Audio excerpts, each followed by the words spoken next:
Reading the guidelines, biggest issue of the lot. If they're saying, why are you going to do it, how are you going to do it, where are you going to do it, you need to answer those questions.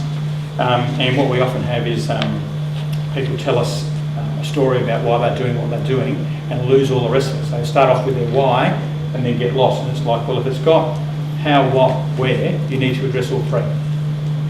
If you leave one out, immediately the assessor has to mark you down in some sense. So you need to think, these are the key bits they're after, have I answered those bits? And you just keep testing those sorts of things. The application process is a bit like going for a job. You've got to put your best foot forward. So first impressions count. So if we've got a program around biodiversity and the like, and we say in the guidelines we want to see on-ground works and the like, and we put in there we're not interested in research, and you start off with, in your title, researching the biodiversity needs in our patch, almost immediately the assessor is going, oops, they can't do research. So they're then looking for evidence within the application that confirms you can't do this. Whereas if you said, restoring things on ground through an investigation or whatever, you can turn the whole thing around. So it's really important to think about the message you're giving to us. And the first bits are really critical, the title and that first opening opportunity they give you, the first box that says, tell us about your project. That's really important. If the panel have to work hard at working out what you want to do, what's that got to do with what we're funding, you're in a bad place already in that sense. And if it starts off well, we're looking for things that will confirm our positive bias that this project seems to be on the mark from the start. So we'll start heading down that path. Yeah. Question, when putting all this stuff down, is it necessary to always write that all out, or can you simply say, refer to our webpage and you'll see what we're up to? These days you have to put it in the application. Not all programs, and we operate differently, state and federal programs, and I can't speak for the NGOs or the philanthropics or the corporates, but if it's an Australian government program, we can only go with what you put on the page. If you don't tell us, we won't look it up. Okay. We won't make any assumptions.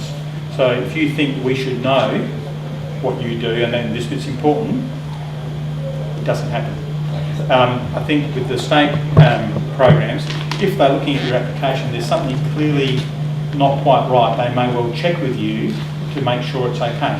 When I get to the budget stuff, that'll be one of the areas in particular. So if you made a mistake in your budget, the investment unit might actually come back to you and say, you've done these things here and it says that you're asking for this much, but this figure looks wrong. Is that what you intended? It looks like a mistake to us. They'll adjust it. If we get it, bad luck. That's really easy to know. And I've got a whole big pile over here, but I'll find another good one. So it's not like we're going to be hunting really hard to find good stuff. So if you get it wrong in that sense, it can have a significant impact. Also, the state has, in the small grants program, they did notional word limits, about 350 words to describe that thing. If you went over a couple of words, it wouldn't matter. In ours, it just starts chopping the words off. So if you have written out your stuff and used 350 words, then you're going to make some adjustments in the middle of the text.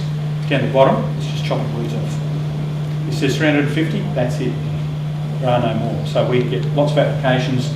You get down the bottom and it's clearly we're mid-sentence, mid-paragraph, maybe even mid-story, and the person hasn't realised they've lost everything below that. So you need to be aware of those sorts of things. And in our programs, we'd be saying things, no fancy stuff. If it's management, write MGT. If it's NRM, write NRM. Because if you write natural resource management, that's a lot of characters. NRM's 3. And that's 3 extra words you get to write. So those sorts of things.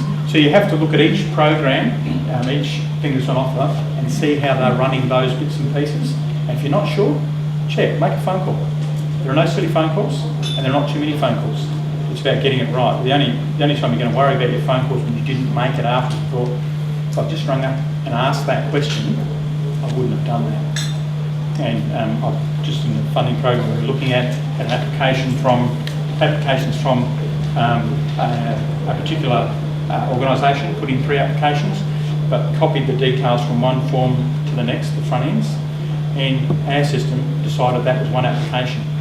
So they only got one project looked at, not 3. They couldn't know that. They were getting an error message and they didn't check. They didn't ring someone up and say, I keep getting this message, what does it mean? And someone would have told them. If you find you are repeating yourself in the different boxes, I've told them this stuff here and I'm telling them again, it feels like the same thing in the next box down or the one after. You need to go back and check you've read the question properly, because there will be some subtle difference. But if that is the case, that this answer covers both things, use the other space to tell more of the story. The accessible read it all, if it's not in the right box, that's okay, as long as we can work it out and it's not hard to work it out. If you've covered the key bits for us in the box that first asked for it, and then use the next one, which seems to be almost the same thing, and told us a bit more of the story that you couldn't get in the first one, that'll be fine. It'll get read, it'll get considered. But for us, we don't have any supporting documentation around things. We just send it in, we just get our page. But if you start early, you know what you want to do, it makes it a lot easier to work through those things. And if you've got a problem, you give people a call and find out how we do it. The other part is about making sure that the context in which your project sits is, you get that across in the application as well. So if you're working on a small piece of land, doesn't seem very big, it seems like a fair chunk of money to do the work, but it's actually an important part of the landscape and there are parks all around you and this provides some of the connectivity or whatever. Make sure that that's there. Make sure that what you're doing is consistent with regional plans, with the state strategic plan, if that's relevant, with your local boards plan or local government plans. So we'll be looking, how does your project fit in to the space it's being conducted in? And there may not be a specific box for it, but you just make sure you find an opportunity to put it into context so we can see this is important. So you can be building on things you've done before. So if you've been funded to do something and you've moved the weed front back so far and now you want a bit more money to push it even further back, make sure that we know that something's already been funded and that's been successful, and what we want is some more money to take it a bit further. So we're building on success here.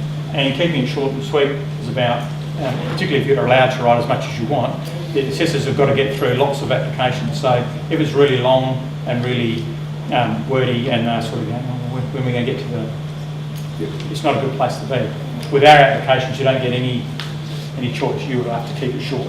The work plan, the budgets, those bits, as much detail as possible. So if you're doing fencing or the like, depending on which funding program you're going to, they'll ask for different levels of detail. So ours are generally, the Commonwealth ones are fairly generic, and we'll just be looking for a cost per kilometre. Others might want to know how much you're spending on posts, drilling, those sorts of things. The thing would be there that we have notional costs in our mind about what seems reasonable in the patch you're operating in. However, if you're operating somewhere where the circumstances are significantly different and it requires more money, you need to make sure there's an explanation about why the costs are higher. So if you're putting a fence up over an escarpment or whatever, it's obviously going to be far more costly than doing something across flat open ground. So there needs to be some explanation, not leave it for the assessor to try and work out. Why are they asking for 15 grand for a kilometre of fence? No, this seems a little extreme. But if this is the critical bit, this is the only gap in this fence and it's up the side of a cliff, you make a case for it. We have to abseil the team in, we have to blow holes in the side of the rock and all the rest of it. It costs a lot of money. So you need to cover off on those bits and pieces. Really important, you mention your co-contributions and cost them appropriately. And I think particularly for Friends of Parks, groups out there that are doing great work over long periods of time, take a lot of stuff for granted, don't always count in the bits and pieces that could be seen as more significant co-contributions. So if the parks are taking, or the council are taking away the weeds and dumping them and the like and dealing with it, make sure that that is costed in. And they get costed in at a different rate to volunteers. So if you've got a professional helping you, you've got someone surveying a fence line for you, as a volunteer, you could put them on your co-contribution at $25 an hour as a volunteer, or as a surveyor who's worth $240 an hour. If the surveyor comes along and pulls weeds, he's a volunteer. He's just $25 an hour, but if he's doing his job to help you get this stuff done more. If you are getting, you need an audit done at the end of the project, and you've got an accountant that will do your books for you and the like, and they'll do that to help out the group. That's how they would like to contribute. Make sure you're costing, if they charge $400 to do an audit, they're going to do it for nothing for you. It's a $400 contribution to your project, and that all adds to the value for money. So make sure you look at those things. In terms of the costs that you're putting in, make them realistic. We see lots of stuff at both ends of the spectrum. So we have some people, community groups in particular, who will don't want to ask for much money, don't feel good about asking for money to do things, it's not their money. So they say, oh, we'll do everything. And they push down how much money they need to do the job. You need to put in enough to do the job properly. So if you need to pay for an auditor and you need to pay for a contractor, you put in the right rates for it. Don't sell yourself short or hope that you can do it, because it ends up being lots of work for the volunteers. We will pay happily for stuff that is realistically costed. At the other end, we get people saying, well, you know, they probably cut the project by 10%, you know, so we'll put a bit of fat in and see how we go. Depending on the program you're dealing with. If it's the state, they might have a look at it and go, that seems pretty expensive for a contractor. We think they could do that for significantly less. That might be a phone call, or they just might make an adjustment and say, we think we can do it for a little less than this and offer less money. We won't. We'll have a look at it, and if it looks too cheap and we don't think you can do it, that looks a bit risky, we won't fund that. And if it looks fat, it's not good value for money, we aren't funding that either. So you just need to be realistic. We would say if you're realistic, doesn't matter which program you're going with, you'll be treated fairly in terms of the assessment process. Checking and rechecking the budget, really, really important. There's nothing worse than looking at the budget table and you know the fund is for, our fund is for $20,000 and someone's put in for $120,000 and we think they mean 12,000. But bottom line, they said 120 isn't going to get funded. We won't come back and check it. So you need to check those details. And I think the other part with the budget is to make sure that whatever is in the budget is a reflection of what you've put in your text. So if you said we're going to engage the community, we're going to run a workshop, we're going to do some on-ground works, we're going to do some plantings and a bit of fencing and all that, and then we see in the budget $2,000 for a computer, there's no mention of computer in what you talked about. We can't see why you would want one. The state program might go, you're not getting the computer, take that out, and we just say you're not getting the money. So you need to make sure there's a match between what you're doing.